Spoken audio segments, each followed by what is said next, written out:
Welcome to Movie Nerds by Killshot, a weekly podcast dedicated to cinema, TV shows, original soundtracks, new releases, behind the scenes, and much more.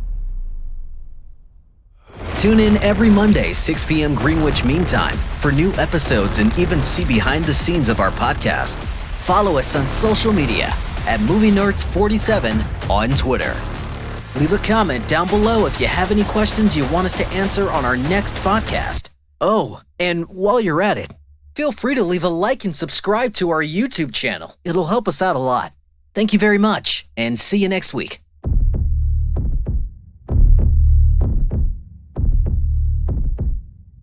Alright guys, welcome to Movie Nerds episode 2. Today is going to be a shorter episode. We're aiming for 1 hour due to some feedback from the last episode. Also, we have a very special guest here today, and his name is Dr. Ali. Hello. Hello, how's it going? Good, thank you. How are you? I'm alright. Thank you for asking. So, what are we here to talk about, huh? Well, this week, I had a couple of things we could talk about. Mostly, the main topic is going to be film soundtracks. Because I myself, I love music. I love music as almost as much as I love movies. And if there's anything I love more than movies, it's probably movie soundtracks. Okay. Yeah, we're going to start by talking about our favorite film soundtracks of all time. Okay, so Dr. Ali has all the questions, and I'm just going to let him carry on. So, do you want to take this one first? Okay, sure, yeah. Yeah, well, oh man, where do I even begin? There's like so many different soundtracks, or film soundtracks that I love, but I wouldn't even listen to them all the time or like at the same time, because sometimes I'm feeling like in a certain mood and I'm like, I can listen to the soundtrack and enjoy it, or other times I can't really listen to it unless I'm feeling a certain way. And I think that's like a good thing. Film soundtracks should try and make you feel a certain way. But, you know, at the end of the day, I think my ultimate favorite film soundtrack ever is going to have to be Interstellar by Hans Zimmer. I think that was just truly like an amazing experience. And the whole movie seemed to be like built behind that soundtrack as well, which is really cool as well. Okay. Now, for me, that's a bit of a tough one because I have a lot actually that I actually like. I like a lot of soundtracks actually, so I'm gonna go with. And the problem is I have to pick one, so I'm gonna go with Tenet. Because Nice. Solid choice. One, it's not a soundtrack you would just make. Like, you don't hear a lot of composers go, let's make this soundtrack. You would always hear a soundtrack like Harry Potter. That kind of soundtrack, you know. That's pretty normal, right? But you would never go to a composer and go, this is your tempo guide. Do that for me, please. Yeah. It's very interesting. Yeah, it's really interesting when with the Tenet soundtrack, because you can hear the composers drawing inspiration both from, I guess, you know, classical kind of film cinematic sounds, like, you know, the Harry Potter thing you mentioned, where you know, movie soundtracks are usually just like an orchestra, but then he's gone and blended it with like EDM, electronic music, kind of like these like modern type of beats that you'd hear in a club, and you're just like, whoa, what is going on? And I think it's like amazing. It's really clever and new. And I'll have more to say about both the Tenet soundtrack and music in cinema a bit later on. Speaking of EDM, it just reminded me of a movie called John Wick, which had a lot of EDM soundtrack as well, if I'm correct. Yes, John Wick Mode by La Castlevania is one of my favorite like jogging tunes to put on while I'm jogging. It's it gets my heart racing. That's for sure. Yeah. But yeah, go ahead. Well, we don't have to limit our favorite soundtracks to one. I was thinking if you've got any others that I mean, you did come say across. film soundtracks of all time. You did say that. No. Well, I'm On throwing you a the curveball here, I guess. okay, curveball. Okay, if I can pick one more, what would it be? I want to say Interstellar. Yeah. Yeah. Most people I talk to like also say that as their favorite soundtrack, and I think it's like quite amazing, like that I guess how so many people that I've spoken to like can agree that this one soundtrack is their favorite, and it is so moving. Like it's so simple, and of course we all know the story where Christopher Nolan approached Hans Zimmer before the movie was even had even started being made yet, and he told Hans Zimmer to write a short melody about the concept of like the core concept of the movie. And Hans Zimmer was like, okay, well, you haven't even told me what it's about, but sure, I'll go ahead. And then he writes this piece of music, and then Christopher Nolan listens to it, and he's like, okay, this is going to be the main theme of the movie. And it's going to be like this amazing space opera. And let's get started. And of course, that turned into like the main theme we know now. Yeah. That is true. Yeah. I think if I had to choose, sorry, yeah, go on. I think without that specific piece, we wouldn't have Interstellar. Because he did say, make something that draws closer to your sun, if I'm correct? But then he switched it around to Mirth. Yeah, it's I guess, yeah. It was a track originally designed for Hans to go, for Nolan to go to Hans and say, make me a soundtrack that you can affect on your son. And he did that. Then he goes, it wasn't for the son, it was for the daughter. Yeah. Yeah, it's still like a parental funny. relationship, so yeah, not too different. Yeah. Yeah, nice. Well, maybe that goes into the next point, which is, what do you think makes a good soundtrack, as opposed to like a soundtrack that's like not great, or you don't really remember it very well? What in your opinion makes a great soundtrack? I'm gonna say one word. And it's not originality. It's called identity. Without identity, it's not soundtrack. But without unique identity, that's a whole different level of soundtrack. Because Dune, Tenet have unique identities. Harry Potter and other ones like E.T. and Jurassic Park, they have identity. That's their own music themes, but not as unique as Dune or Tenet or other unique ones out there. It's like with the Harry Potter and the E.T. is like, here's your orchestra, have fun.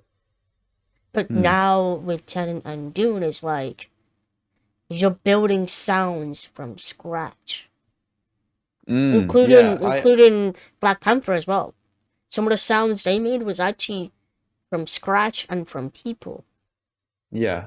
You know? Yeah, I agree. And they're trying to make it different. Like that's one of Hans Zimmer's many strengths, is that he tries to kind of do something different each film he does, whether it's like the Sherlock soundtrack with that instrument. I don't even know what it's called, but you know the one. Yes. Sorry for my bad singing. And there were even like Interstellar. He used an organ because I think this is like his quote. Something like, "Oh, I've never used an organ before, so I decided to use an organ." And it's like, okay, like, and then Dune, like, I guess that one speaks for itself. Yeah, that one definitely speaks for itself. And also, Ludwig has unique tastes as well. Yeah, Ludwig Göransson, composer of Tenet and Black Panther. Yes, and The Mandalorian. Don't forget that one too. Oh yes. That Mandalorian is very unique. Every time I listen to the Mandalorian soundtrack, I can't help but think of the Tenet soundtrack because, like, I mean, go ahead and listen to the song that plays in the first episode of the first season, Bounty Droid, and tell me that's like not straight out of Tenet. It's just that is awesome. I love Star Wars soundtrack, and I love what he does with that. Like he mixes it, like I said before, he mixes it with like new kind of EDM styles of instruments. Yeah. Yeah. Cool. I think I would have to agree with you. Like, that identity is what makes a good soundtrack. And I would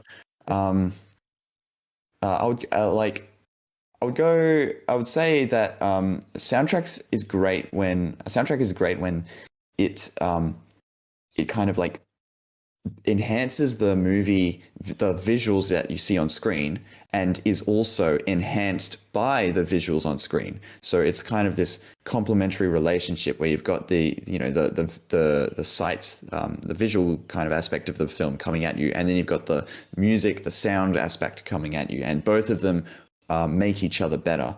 So that when you're listening to the soundtrack later on, like you can just visualize the movie like clearly in your mind. Sometimes it's too distracting for me to listen to film soundtracks, which I love listening to, by the way. It's one of my favorite. Yeah, it is my favorite genre of music.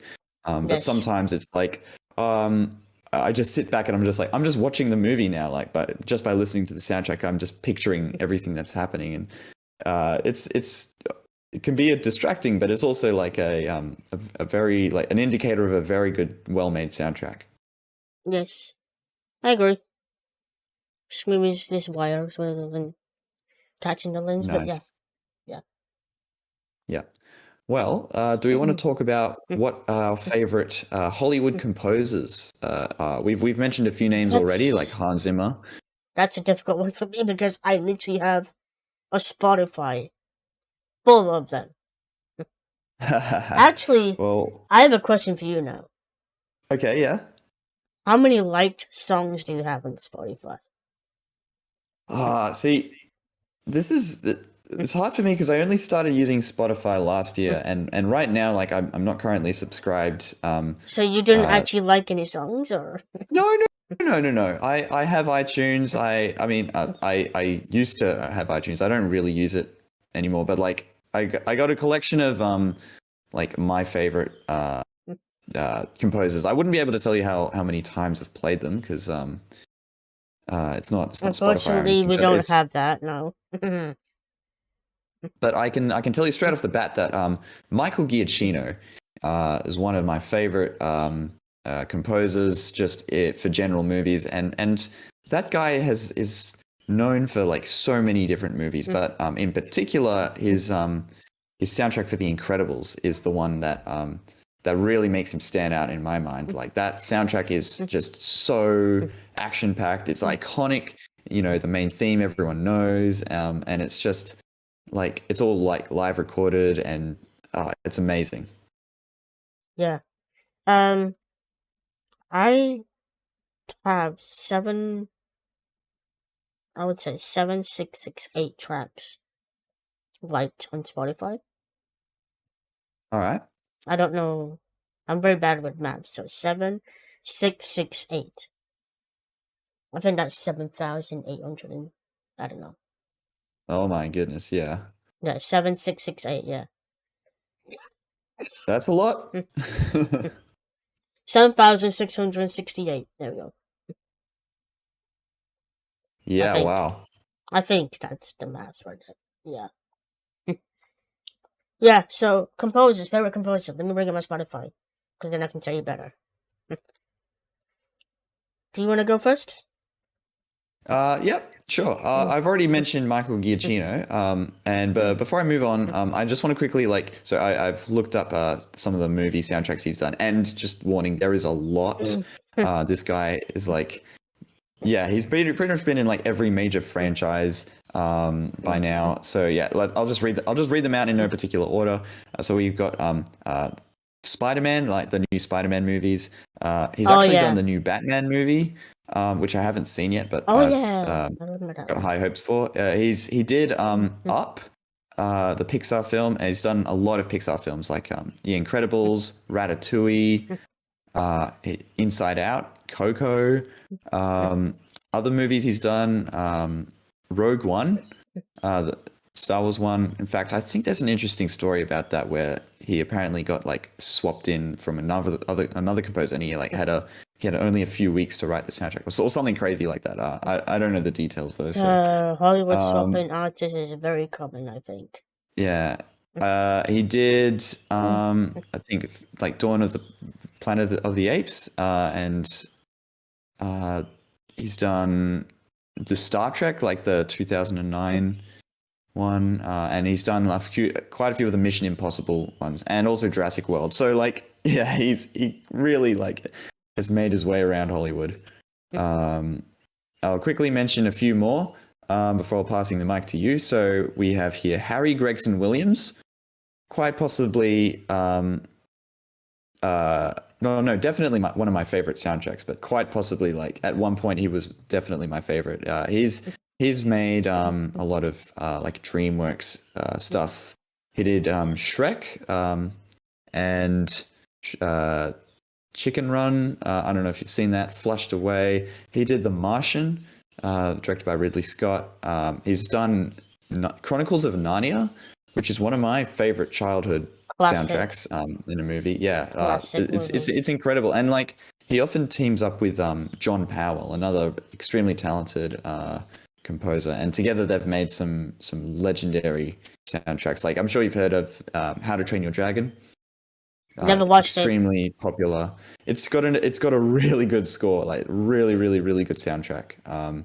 So yeah, I can highly recommend How to Train Your Dragon if you haven't seen it or heard it. Who else have I got here? I've got we already talked about Ludwig Göransson, Alexandre Desplat. I'm not sure how to pronounce his name. He's a composer who did the 2014 Godzilla movie.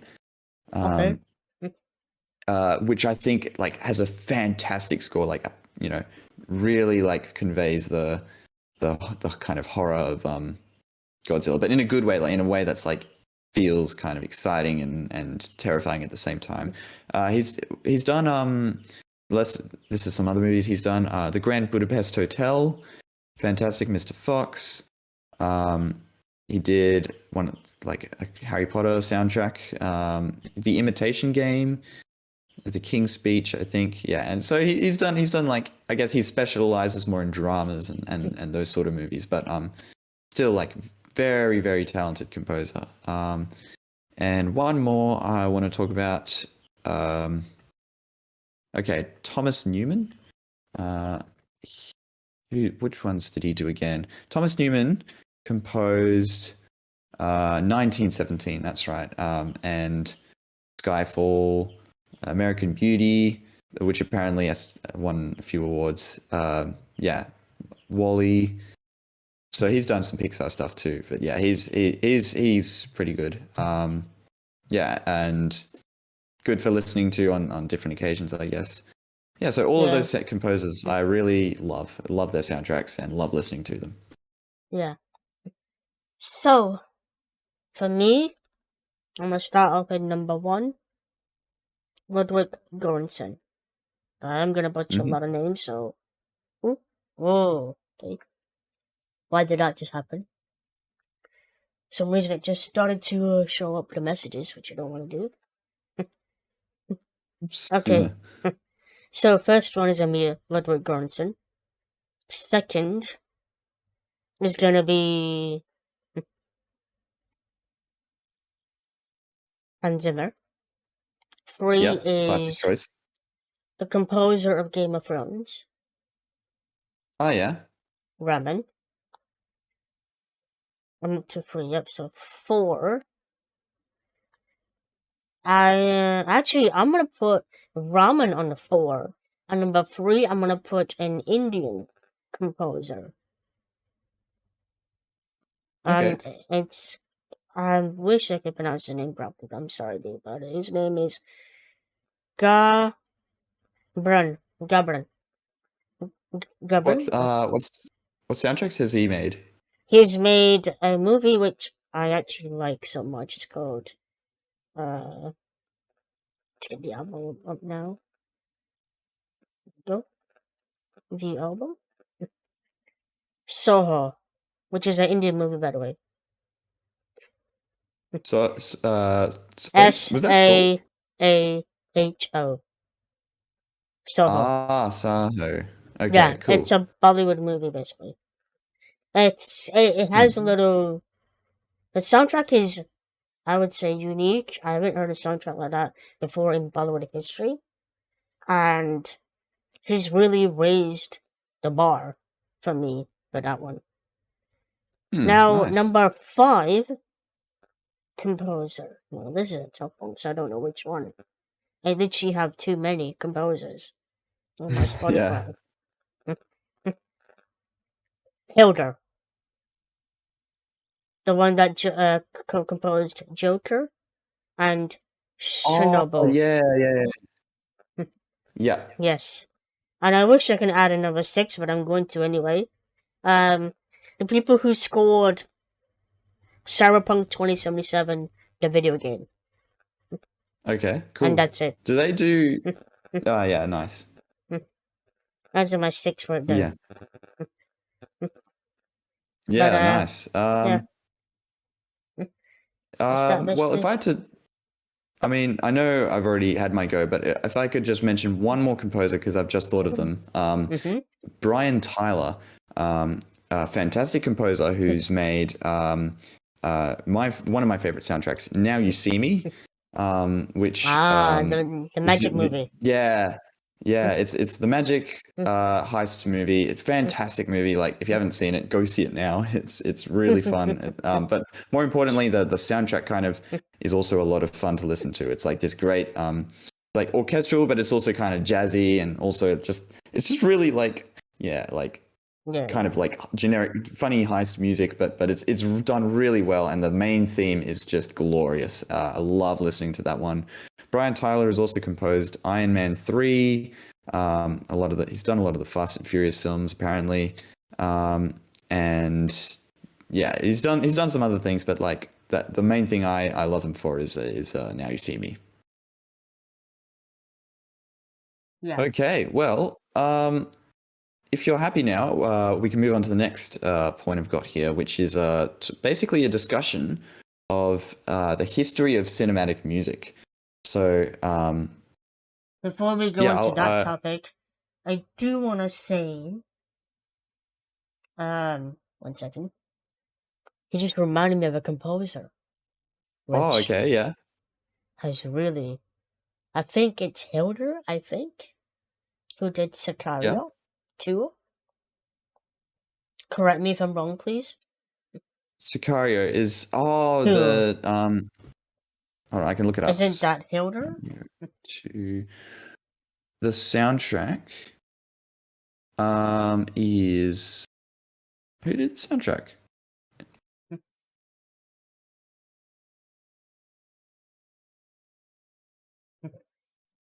I am actually trying to find it on my Spotify as well. Cause, bro,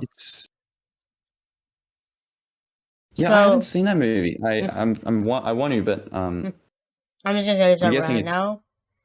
Jonathan, right? The first Sicario movie, Jonathan, okay? He did an amazing job, okay? But sadly, he did actually pass away. So he's actually up the actual list. Because you gotta remember, without Jonathan, they wouldn't have a guide or a tempo to what kind of soundtrack are they gonna make for the second movie. Right, yeah, exactly. Because he actually raised the bar. And it's like, okay. So, yeah.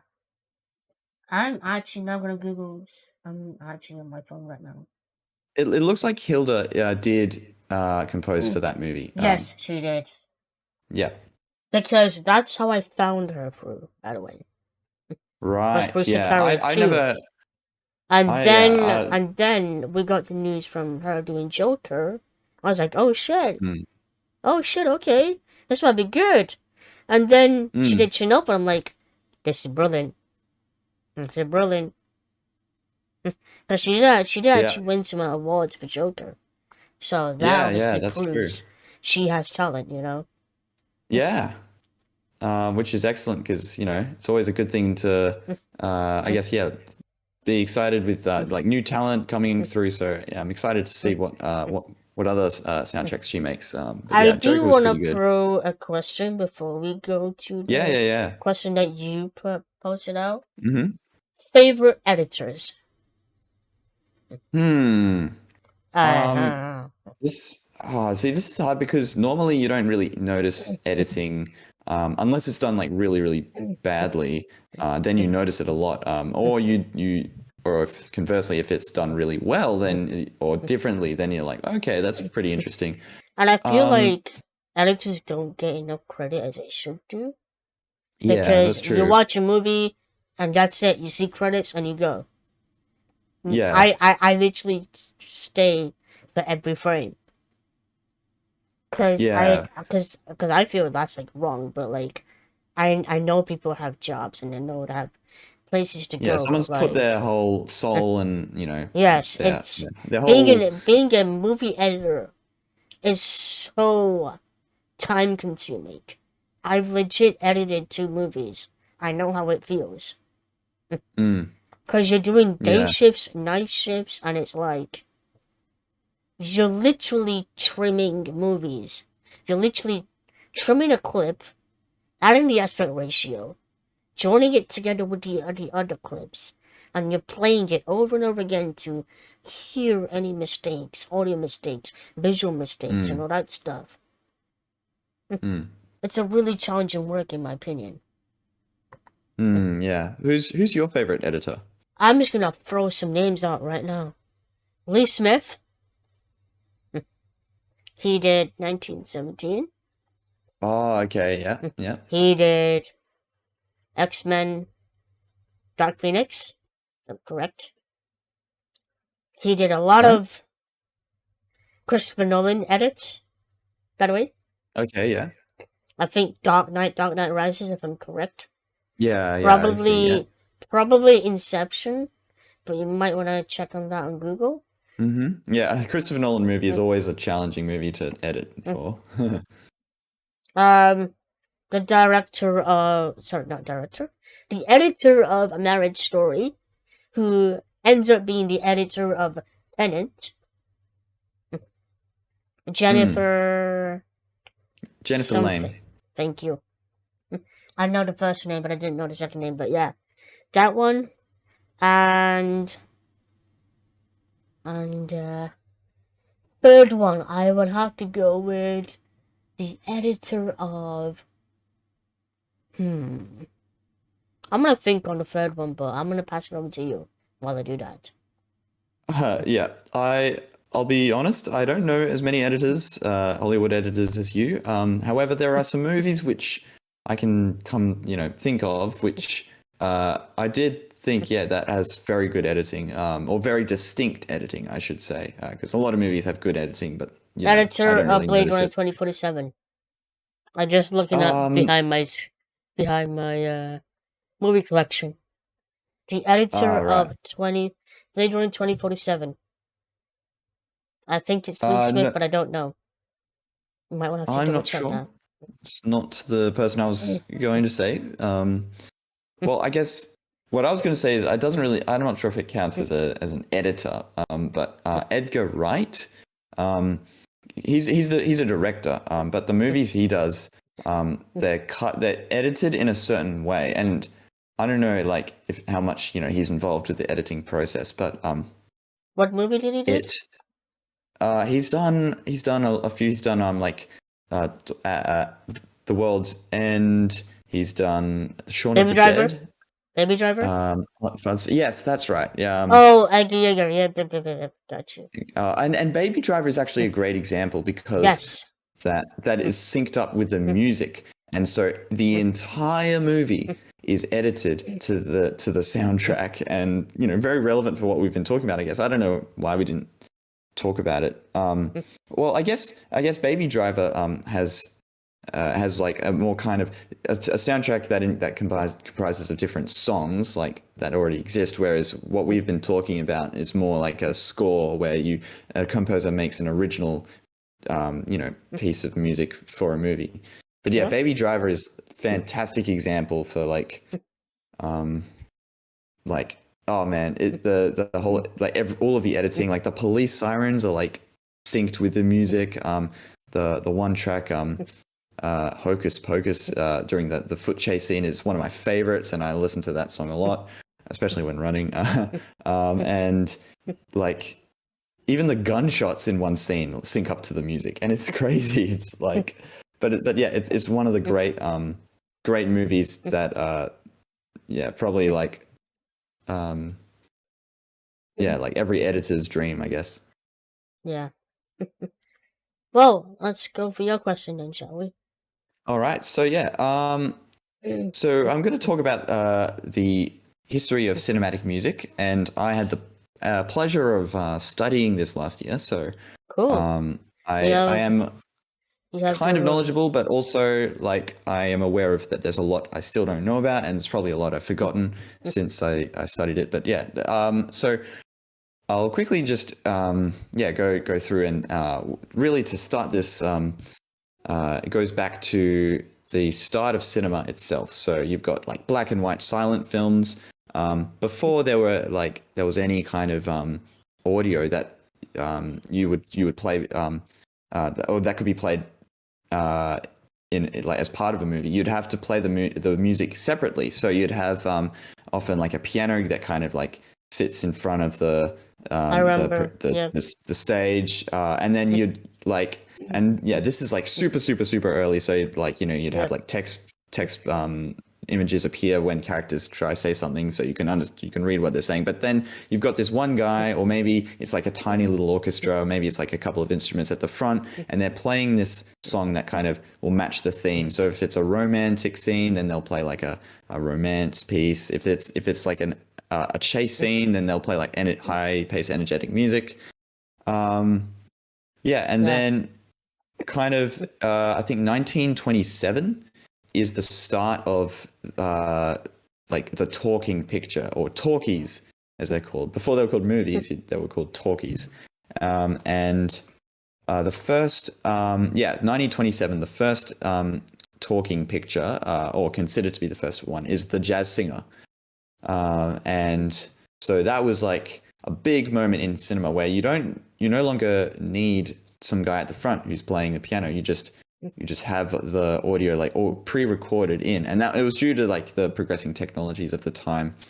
But yeah, you can only imagine like being one of the audience members back then and be like, hey, where's the guy who plays the instruments? And then just hearing this like slightly crackled like instrument coming through, and I was like, whoa, what is this? I'm not really sure if we can even like compare it to anything, but yeah, that's the sort of thing that was happening back then. And so from that point, the cinema becomes so movies they get a well-established sound, and that's the sound of the orchestra. And why do we associate like the just normal movie sound with like an orchestra? It's because back in the 20s and 30s, movies were seen like an opera. They were seen like a show. So when people went to the movies, they would often dress up as you would if you went out to see an opera, see a show, and they'd often be in these like grand, big opera stages. A lot of them were like, a lot of early cinemas were actually like, converted from an opera stage, and you'd still have like the pit for the orchestra there and everything. But essentially, like if movies kind of replaced the opera, then the music also had an influence on that. So you'd have like big orchestras, and it was, I think, with King Kong. I think this is the 1930s. Was the first original composed score, so original soundtrack, as opposed to like a movie where you get like some Beethoven or some Mozart and you put it in the background. Like those songs already exist, but I think the composer for King Kong, Max Steiner, is the first to kind of innovate by creating music for a movie instead of the other way around, I guess. And this continues on for a number of years. But then all of a sudden, you've got this break during the 1950s with with directors like Stanley Kubrick, and he enters the scene and says, "I'm not gonna make my own soundtrack. I'm gonna, take tracks from other songs, and I'm not even gonna I don't even need a composer. I can just take my own music." And so this was a bit of a contrast to I guess the director composer duo that you would get. So I'm trying to think of I guess you've got directors who collaborate with the same composer for each film they do, like Alfred Hitchcock and who does he collaborate with? Herman, I think. Alfred Hitchcock soundtrack. Yeah, so Alfred Hitchcock would collaborate with I think man, his name escapes me, but I'm pretty sure it's Herman who does the soundtracks for that. Anyway, then you've got I guess later on you've got Danny Elfman and Tim Burton as a director composer duo. But Stanley Kubrick comes along in the late 50s, late 60s, and he's like, "No, I don't want any of that. I'm gonna do things my way." And so he creates movies like 2001: A Space Odyssey, which actually, funnily enough, it did have a soundtrack composed for it, but he never used it. And funnily enough, he never actually told the composer that he wasn't using his soundtrack until the composer went and saw the movie and was like, "This doesn't sound like my music." I'm sure that would have been a pretty shocking day for him. But Kubrick kind of introduced Kubrick introduced the rise of what's known as the star director. So a director who speaking of the rise of directors, let's not forget Christopher Nolan's father took Christopher Nolan to watch 2001: Space Odyssey to the cinema. And that's how he got inspired to become a director. Yeah, exactly. So as we can see, all these things come full circle. But and we were talking about composer-director collaborations. Hans Zimmer and Chris Nolan is a classic one. Although they're not really working, they kind of separated for Tenet and again for Oppenheimer. But I'm sure they'll reunite for the next one. But yeah, that's another example of a great collaborator. Do you feel that there's gonna be a time where Christopher Nolan's gonna be like, "This is the end of my last movie now"? I wonder. I really do wonder, because it would be nice if his career ended with a bang, not with a whimper, to quote a character from Tenet. But it would be nice for him to just say, "Yep, this is going to be my last film, and it's going to be big, and then I'm retiring this," rather than what sort of might happen, and it's kind of "Oh, we've got plans to make this movie, but it's kind of half finished, and also I'm getting really old, and I don't know if I want to keep working on this." And then there's all sorts of problems, and then eventually, if the movie is ever made, it's really bad, and then that's what everyone remembers his last movie as, and it's What would you wish his last movie be? I don't know. Whatever it is, I just hope that he really wants to make it. I want it to be a movie that he's passionate about, that he can boldly make and be like, "Yep, I'm happy with this being my last film. If I could keep going, I would make other films, but this can be the last like a strong statement." I guess it doesn't matter too much how good it is, but as long as as Christopher Nolan can say, "Yes, this is my own, and this hasn't been tampered with by some studio or whatever," it's that's good enough for me. I would say, if possible, for his last movie to be Interstellar 2. Why? Because that will be the last time we'd see Jonathan Nolan as well.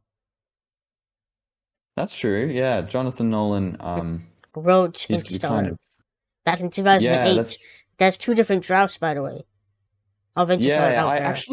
actually had a read of that original draft by Interstellar. Wasn't like Steven Spielberg set to do that original like 2008 version? So. Yeah, I think so. Yeah. Yeah, because it was very like that's a very different movie if you've got Steven Spielberg. Yeah. But yeah, I'm so glad we got the movie we did because it's one of the all-time classics. 20 more minutes left. I'm gonna let you. Yeah, I'll try. I'll try keep this next bit brief. But yeah, just to kind of finish up with the history of music. So we left off where Kubrick has kind of taken the spotlight as like the sole brain behind a movie, you know, like visuals and audio. But then in the 70s, something interesting happens.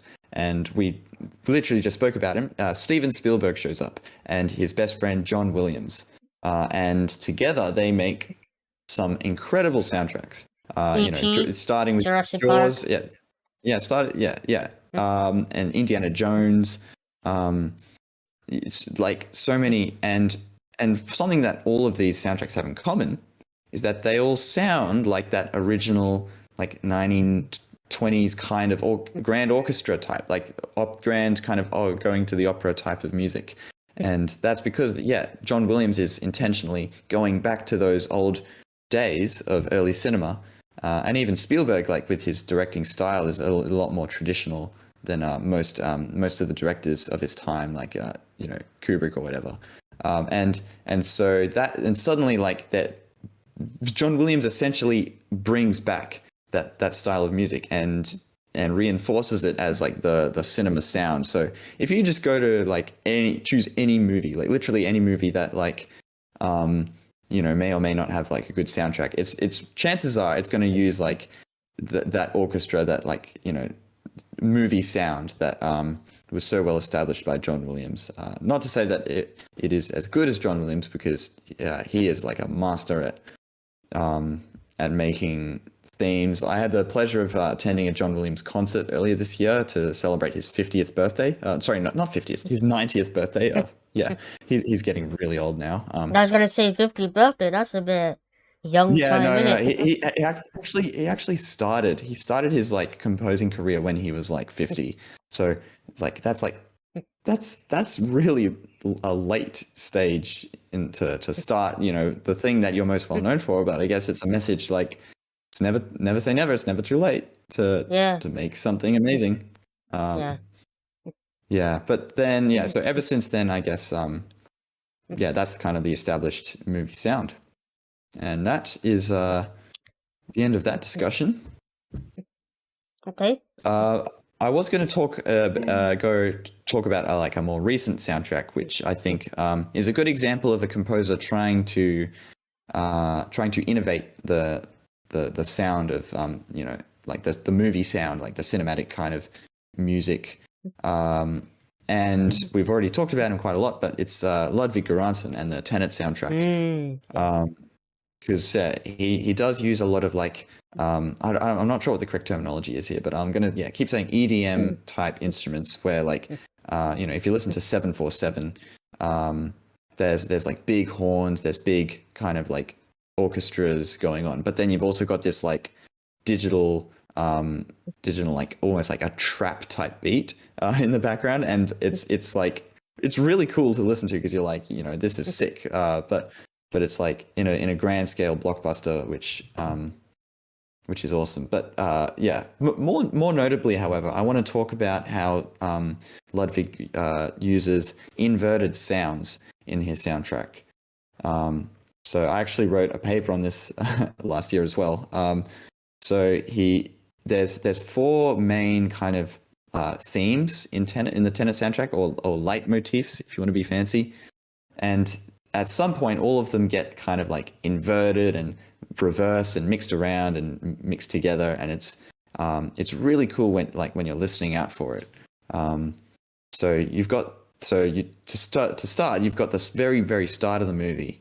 When the film starts, you've got the two logos. You've got like the Warner Bros. Logo and the Syncope logo. And when the Warner Bros. Logo appears, it's red, but you also hear 3 notes play in the background. And you're watching this and you're like, okay, that's cool. And then the Syncope logo appears, and this logo is blue. And then the soundtrack does something very interesting. You hear those same 3 notes, but played in reverse. And this is the point. Like, it's such a subtle detail, and especially like before the movie's even started, really, you're still at the logos. But even in that, like in just a few seconds, you've got like essentially like the core of the movie conveyed to you by these 2 things. Like the movie is all about time inversion. So red represents forward moving time, blue represents backwards moving time. And it relates to the themes because those 3 notes are actually the first 3 notes of the protagonist's theme. And yeah, there's so many other like different little details that if you listen to the soundtrack, like you'll notice it if you watch the soundtrack. But these tiny little like musical hints that can tell you. Like for example, at the ending scene, you've got I won't spoil it in case you haven't seen it, but essentially you've got these characters who are moving forwards in time alongside characters who are moving backwards in time, and the camera has to switch perspective between the two. And one of the indicators that tells you who you're watching is the soundtrack, because when you're with the forwards moving people. Or red team, you've got this, just like lots of percussion. You've got lots of like forward-moving synthesizers. You've got just like kind of like energetic sounds. But then as soon as it switches to the blue team, the reverse team, you have these reversed drum sounds, and you have these reversed guitar sounds playing this melody, and that's how you can like know. All right, we're watching these guys now, or watching these guys now. It's like you can listen to the soundtrack and the clue is there. And I think that's composing on another level. What do you think? Yeah, I actually agree to that. Yeah, definitely. Yeah, and and with the other themes, you've got so we've talked about the protagonist theme. Neil's theme. Neil is a secondary character of the film. His theme starts off like very soft. You've got like this guitar sound that kind of like fades in and out, which actually sounds almost the same if you reverse it. But early in his main theme, you've got this melody that appears, and I didn't actually notice this until I went back and listened to it again. But you've got a second theme that appears in the background of Neil's theme. And I was listening to it really closely and I couldn't quite recognize what it was. But then I reversed the song and listened to it, and I suddenly realized that melody is actually the protagonist's theme, except it was in reverse, so I couldn't recognize it to start with. And I think like that is actually really cool, because if you've seen the movie, you'll know that those characters have a very special relationship, and it's this amazing like moment of where the music does the storytelling for you, and even if you don't realize it, even if you have to go back and watch it again, it's one of the reasons I love Tenet so much. Every time you watch it, there's something new to learn. There's something, like new to take away from it, and overall one of my favorite movies, one of my favorite soundtracks of all time. Yeah. So, with I actually agree. I didn't really notice that Neil's soundtrack is actually like reversed. And that's a very unique way of doing, composing, I guess. Oh yeah, definitely. So yeah. Yeah. But then that also brings up the word again, unique originality and unique identity. It's just like, you can tell he's really putting the effort of making it unique. Yeah. So yeah. And it's so hard these days. Like when you think of like what's popular at the moment, like what big movies are getting made, and almost every single blockbuster that gets made anymore is a sequel to something, or it's a remake, or it's an adaptation, or it's a spin-off. Like, they're making Fast and Furious another movies. fucking reboot for no fucking reason. Yeah. Exactly. And like, and every time you get like a brand new kind of thing that you're like, oh, what's this? Then you realize, oh, it's actually like, it's Uncharted, which is based on a video game. And it's like, yeah, I can't even think of like a really original, or at least a filmmaker who consistently puts out original stories. Other No than Time to Die Christopher was Nolan. actually original.